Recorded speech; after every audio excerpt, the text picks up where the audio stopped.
Par côté Dakar Sacré-Cœur noonu ñuy nuyu l'arbitre Adalbert Diouf du CRA de Thiès sans plus tarder rek dañuy ñëw ci li nga xam ne mooy les 11 de départ côté Dakar Sacré-Cœur. Ta Amara, Ousmane Diassi, Yoro Sène, Cheikh Ahmed Tidiane Baro et enfin Mataw Ik Banaka Mataw ma nga noonu bu ko defee ñu nga noonu nekk du CRA de Kaffrine deuxième arbitre Bamba Ba. Et c'est parti avec Cheikh Ahmadou Baro qui joue avec Seydou Fall. xam ne mooy Cheikh Ahmadou Baro. passe bi gudd. waaye dafa gudd. occasion baa ngi noonu bu Yoro Sène. waaw waay contrôle bi la manqué. contrôle bi la manqué boo xoolee tànk yi ñoo jiitu bal bi. donc day xaar benn 2 secondes pour bal bi ñëwaat mën ko dóor. dafa am benn retard ce match. Longue touche et la tête de la défense récupérée par Mamou Modissi. Attention alors contré et corner. te DC dafa xaw a suufee trop sax. derrière Fane bonne balle. laa ilaaha illallaah ay hors-jeu. En tout cas il a bien vu. Il a de la vision. Quelle passe de Yamal. Quelle passe. dañ koy togg waaw ñu koy togg ba mu ñor boo xoolee dañuy jéem a nax Dakar Sacré-Cœur. c'est-à-dire dañuy téye bal bi si ginnaaw bien vu Dame. dañ koy aspirer ñëw nga si sama moo dañuy jéem a organiser si ginnaaw pour aspirer équipe bi bu génn ñu mën a jouer si profondeur. mais Assane Fall est très prudent on a vu. Soumaré attention Dabo toujours qui casse les lignes. Attention et la frappe et heureusement c'est Omar Niabali. Baro Cheikh Ahmed Tidiane il est fort. Il est rapide. Il joue avec Mataw toujours. Mataw gis nga Mataw. waaye da koy yóbbu Xadima. ay Mataw toujours qui cherche une solution. Cheikh Tidiane Dabo. Cheikh Tidiane qui joue avec Modissi et belle passe pour Khadim Diop. Attention Khadim Diop. et ballon capté par El Hadj Gueye. sa loxo ngay génnee protéger ko. tamit te jigali zéro bi partout attention bonne balle jeexagul attention El Hadj Gueye waaye le portier trop malin mu ngi ko bàyyi noonu ak bal bi nga xam ne moom mooy Modissi attention. waaye ballon dégagé mal joué Diassi mooy bal ba noonu. Diassi qui protège son ballon. waaye surtout c'est important. et c'est parti avec attention Yoro Sène attention Yoro. Attention Yoro dafa xat. Yoro il n'est pas technique toujours bi mooy c'est la deuxième fois Yoro. et c'est corner waaye. mais sacré Yoro du jaar foofu. waay da nga koy téye da nga koy c'est la deuxième fois mu koy def. Diouf attention Khadim Diop Khadim attention. waaye gis nga occasion baa ngi noonu. gisal occasion bi. oui. qui a trop soulevé. Et en tout cas, merci pour ce ballon. La team de Desports, les techniciens, pour cette belle image. ñaari fenêtre lañ lay génneel. Non. Yoro Sène, attention Yoro. C'est des djinns. waaye jeexagul attention Seydou Fane qui joue avec Ousmane Diassi. Attention. Et contré par Niabali. Le contrôle de Yoro Sène. Yoro Sène encore. Yoro da ngay def passe. Arbitre. Il y a rien, je pense. da ngay réclamer une faute. Il y a rien. Il a le banc de Oslo qui réclame une faute. Attention action baa ngi noonu Yoro Sène attention Yoro.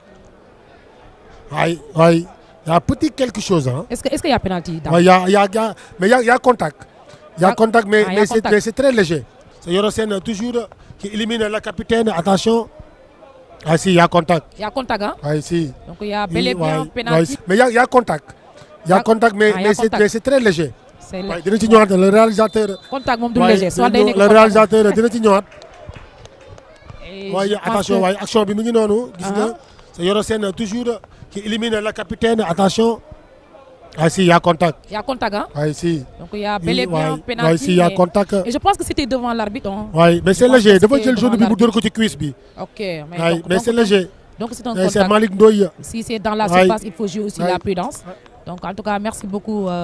Réalisateurs yi donc mais Amina. Oui Dame. Mais Amina y a certains qui disent que y a rien mais y a un peu am na tuuti contact mais c'est très léger. xam nga bu nekkee ci surface bi contact moom du léger.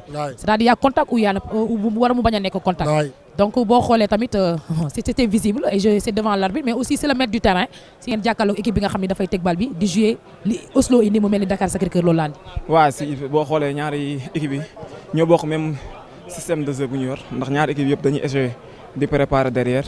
pour mën a jouer pour dem dugali bi mais boo xoolee tey lu ñu indi possession de balle bi ñoo ko ëpp ñooy créer occasion mais ce qui reste c'est de marquer. mais lan moo manqué ba marqué wu leen bi.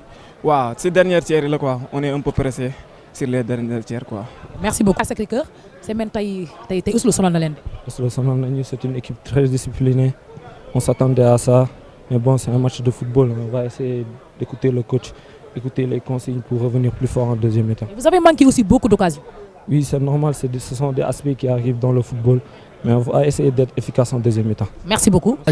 Par Daoudaba et récupéré de nouveau par le capitaine Khalifa qui joue avec Badji. Oui, Badji Omar qui joue avec son portier. Attention, contre-attaque, Daouda, la passe et c'est le but. But, oui. Le but. Oui. But de Dakar Sacré-Cœur, c'est Souleymane Sané. Entré à la mi-temps, mais gisuñu changement bi. Mais nag Souleymane Sané dafa dugg en remplaçant la dugg. Si Versailles je pense que la ñu defee changement yi. Et que but bi boo xoolee joueur Oslo yi dañoo xaw a ralenti dañoo foogoon dafa amoon hors-jeu au départ. Va tirer par Bob Gueye. Attention Bob Gueye, deuxième poteau, attention rentrant. Sortie de but. Corner qui a eu attention, confiance. Contre-attaque Souleymane Sané. Souleymane, deuxième poteau, attention Soumaré. Dafa gàtt, c'est la taille. Tarkinda. Pose problème. Permettre équipe adverse dafay def une récupération facile. Attention Souleymane Sané. Souleymane, le buteur, Souleymane. Contact l'arbitre qui ne dit rien. Et récupère. Dabo qui joue avec Maurici. Belle coupe. Attention, Diékhagou, le nouveau entrant. Wow. Du foofu c'est Serigne Konaté. Loolu dam fa góol bi jógee nga koy delloo. Tu cherchais Matteo, attention la frappe. Et cadeau pour Bilal Diouf pour chercher la tête de Malik. Ballon dégagé, attention, bonne balle. Bonne balle. Attention, récupéré Bob Gueye, une deux, répété, attention, Bob Gueye, attention, ouais, dafa ëpp. Oh, quelle combinaison. Quelle combinaison. Attention, da ngay dem ci benn wet wa. Attention Malik. Gis nga wóorul li ñuy def nii. Wóorul la Mamodi, attention. Et corner wóorul. Bonne balle pour Serigne Lo Konaté. Serigne, attention Serigne. Et la main. Attention Diékhagul.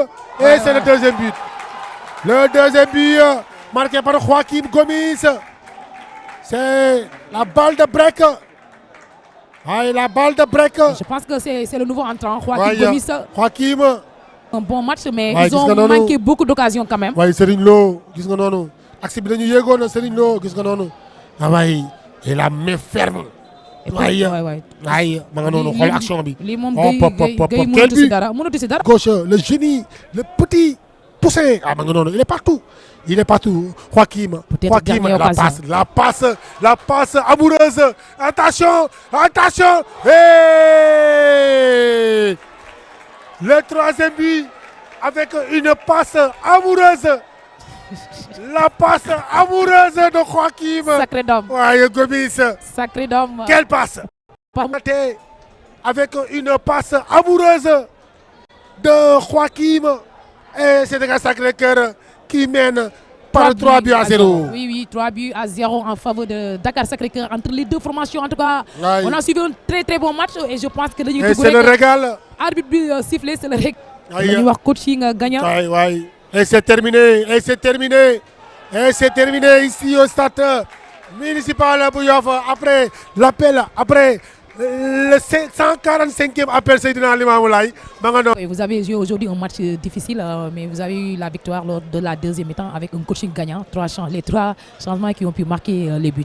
Oui, bon, on a trouvé la clé à la mi-temps, il fallait faire du changement et les rebooster. Il fallait les rebooster d'abord et faire du changement parce qu'on avait beaucoup de défaillances individuelles et on peinait à trouver les joueurs entre les lignes.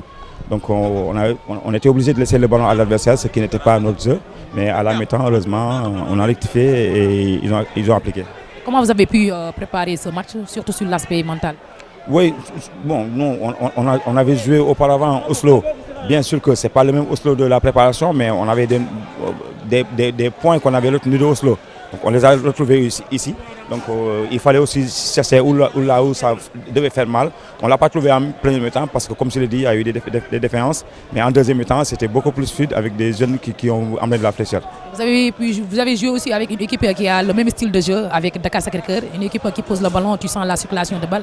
Et il y avait des difficultés même au début lors des premiers 15 minutes. Oui, effectivement, comme je le dis, il y a eu beaucoup de défenses individuelles. Donc nous, on est très ouverts au jeu, on essaie de jouer, on veut jouer pour gagner. Donc eux aussi, ils étaient venus de la même façon, jouer pour gagner, et le jeu était ouvert. Quand on trouve un adversaire avec lequel tu joues et que lui aussi il ouvre son jeu, donc il y a des possibilités qui s'offrent et il faut les exploiter. Merci beaucoup coach et félicitations. Je suis très content avec le premier mi-temps.